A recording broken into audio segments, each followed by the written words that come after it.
آج کل اتنے زیادہ گناہ ہو گئے کہ ہمارا معاشرہ گناہ کر رہا ہے، پھر بھی کسی قسم کی کوئی فکر نہیں، اور اللہ کا خوف اور تقوی یہ تو بالکل ہمارے ذہن میں ہے ہی نہیں کہ ان گناہوں کا وبال ہم نے ہی بھگتنا ہے۔ اور کچھ گناہ ایسے ہیں کہ جس کی وجہ سے بندہ اللہ کے ہاں مبغوض ہو جاتا ہے۔ اور حدیث میں آتا ہے، حضور نے فرمایا کل امتی یدخلون الجنت الا من ابا، کہ میری ساری امت وہ کیا ہوگی؟ جنت میں داخل ہوگی مگر جس نے انکار کیا۔ انکار کرنے والا پوچھا گیا کون ہے؟ حضور نے فرمایا من اطاعنی دخل الجنہ، جس نے میری اطاعت کی۔ اب اطاعت کیا ہے؟ ایک تو نیکی کرنا اطاعت ہے، اور دوسری چیز گناہ سے بچنا یہ اطاعت ہے۔ اور اصل یہ ہے کہ بندہ گناہوں سے بچے۔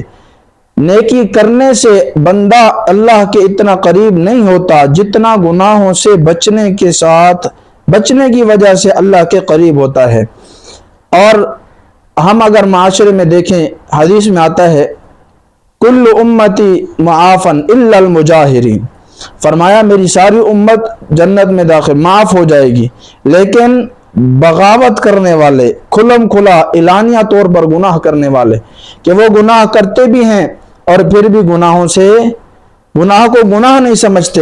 اور اس کی وجہ کیا ہے؟ افسوس کی بات ہے کہ ہمارا ایمان اس درجے پر چکا ہے کہ حدیث میں آتا ہے اذا سرت کا، کہ جب تو کوئی نیکی کرے تو تجھے خوشی محسوس ہو، اور جب گناہ کرے تو تجھے تنگی اور مشکل محسوس ہو، پریشانی ہو جائے۔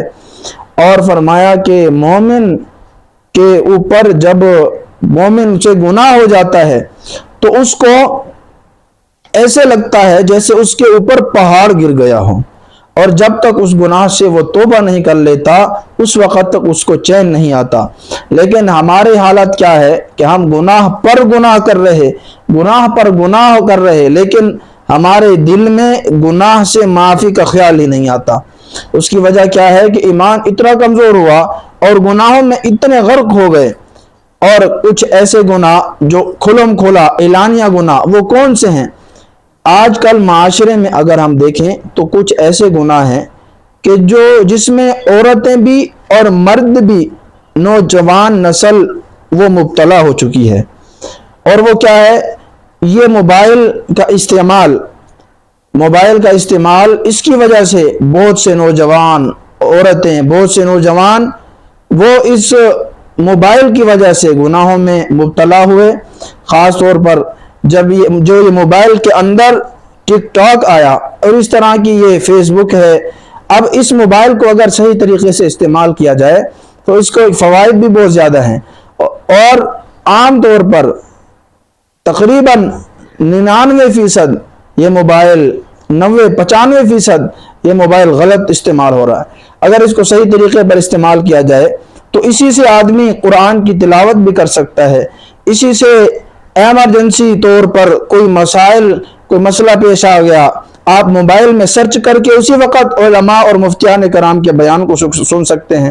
اسی طرح اپنی زندگی کے روزمرہ کے 24 گھنٹوں میں آپ کے لیے کوئی مسائل پیش آئے آپ کی زندگی سے متعلق، تو آپ نے فوراً اس وقت موبائل سے اٹھا لیا، دیکھ لیا، ویڈیو دیکھ لی، کسی مفتی صاحب کا بیان سن لیا، اور یہی موبائل، اس کی وجہ سے بہت لوگوں کی زندگیاں بدلی، لوگوں نے اس پر بیانات سنے اور بیان کا شوق لگا۔ اب اسی موبائل پر تلاوت بھی سنی جا سکتی ہے، اس کا اجر ہے، اسی موبائل پہ گانا سن کر اس سے گناہ۔ تو یہ موبائل ہے، ایک ہی چیز ہے، لیکن اس سے بہت سے اکثر لوگ گناہ کما رہے ہیں، گناہ میں مبتلا ہیں اس موبائل کی وجہ سے۔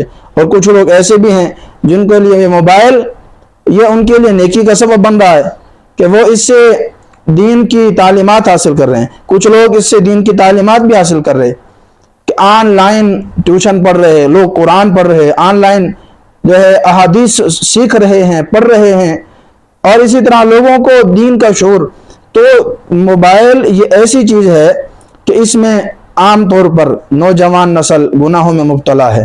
اس کی وجہ سے اب ہم دیکھتے ہیں کہ عورتیں ٹک ٹاک پر ایسی ویڈیو بناتی ہیں کہ جس کی وجہ سے وہ اللہ کے ہاں مقبول ہو جاتی ہیں۔ یہاں تک کہ عورت کے لیے تو اتنا حکم بھی نہیں، اتنا حکم ہے، سخت حکم، کہ عورت کا ایک بال بھی نظر نہ آئے، ایسے پردے میں رہے۔ اور جو عورت اپنے جسم کی نمائش کر کے اور اپنے آپ کو پردے سے باہر کر کے وہ معاشرے کے سامنے نوجوان نسل اس میں ہر ایک اس عورت کو دیکھ رہا ہے، اس کے چہرے کو، اس کے جسم اور اپنی نمائش، یہاں تک کہ عورتیں اس میں آگے بڑھ چڑھ کر حصہ لے رہی کہ ہم جو ہے وائرل ہو جائیں، ہم آگے پہنچ جائیں، ہم جو ہے ہمارے ویوز بڑھ جائیں، ہمارے جو ہے سبسکرائب بڑھ جائیں، ہمارے فالوور بڑھ جائیں۔ تو اس محنت اور اس فکر میں لگی ہوئی ہیں، لیکن کیا ہے، یہ دنیا کی زندگی ہے، موت کے آتے ہی یہ آخرت کی زندگی کا وبال ہے۔ تو اسی لیے ہم توبہ کریں، نوجوان نسل اپنے آپ کو اس سے بچائے۔ ایسی ویڈیوز بنانا اور ایسے جو ہے فاحش ویڈیوز اور تصاویر کہ جن کی وجہ سے اپنا بھی ایمان ضائع ہوا، اپنے ایمان کا نقصان اور دوسروں کے ایمان کا نقصان ہوا، تو ان چیزوں سے ہم بچیں۔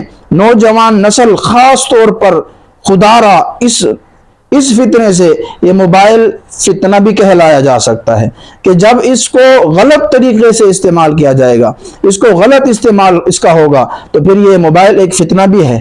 اور اگر صحیح استعمال ہو تو یہ ایک فائدے کی چیز ہے، اس سے معلومات حاصل کی جا سکتی ہیں، اس سے بہت سارے فوائد حاصل کیے۔ لوگ آج کل اس پہ کاروبار کر رہے ہیں۔ تو کیا ہے، استعمال ٹھیک ہو اس کا، کہ یکسوئی کے اندر، تنہائی کے اندر گناہوں میں مبتلا نہ ہو۔ اب نوجوان نسل تنہائی میں، یکسوئی میں گناہوں میں مبتلا ہو چکی۔ اب کسی کو کیا پتا کہ رات کے 12 بجے، رات کے 2 بجے موبائل میں کیا دیکھا جا رہا۔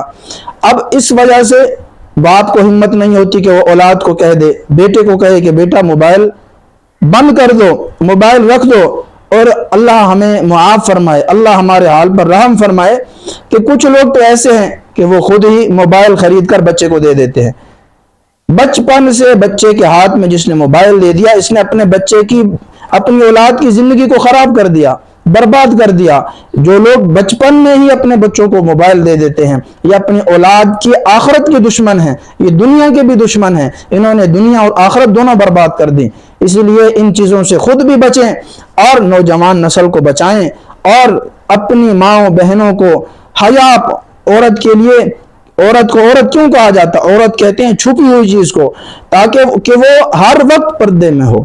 تو اسی لیے ہم ایسے فتنوں سے، اس فتنے سے بچ کر رہیں، صحیح طریقے سے استعمال کریں، اس کا استعمال صحیح ہو، اور اپنے فاحش ویڈیوز جو لوگ بنا رہے اور جو لوگ دیکھ رہے ہیں، دیکھنے والے بھی بچیں، کیونکہ گانا یا گانا سننا دونوں گناہ ہیں، اور فحش دیکھنا یا فحش بنانا دونوں گناہ ہیں۔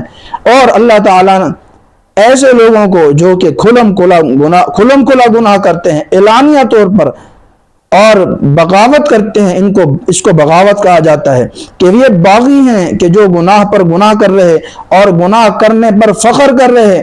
تو اللہ تعالیٰ ہمارے حال پر رحم کر دے، ہمارا معاشرہ بہت دور چلا گیا ہے۔ تو اللہ تعالیٰ ہمیں توفیق دے کہ ہم اس فتنے سے بچیں اور اس کو صحیح طریقے سے استعمال کریں اور اپنے صحیح استعمال میں لائیں۔ اللہ تعالیٰ ہمیں عمل کی توفیق دے۔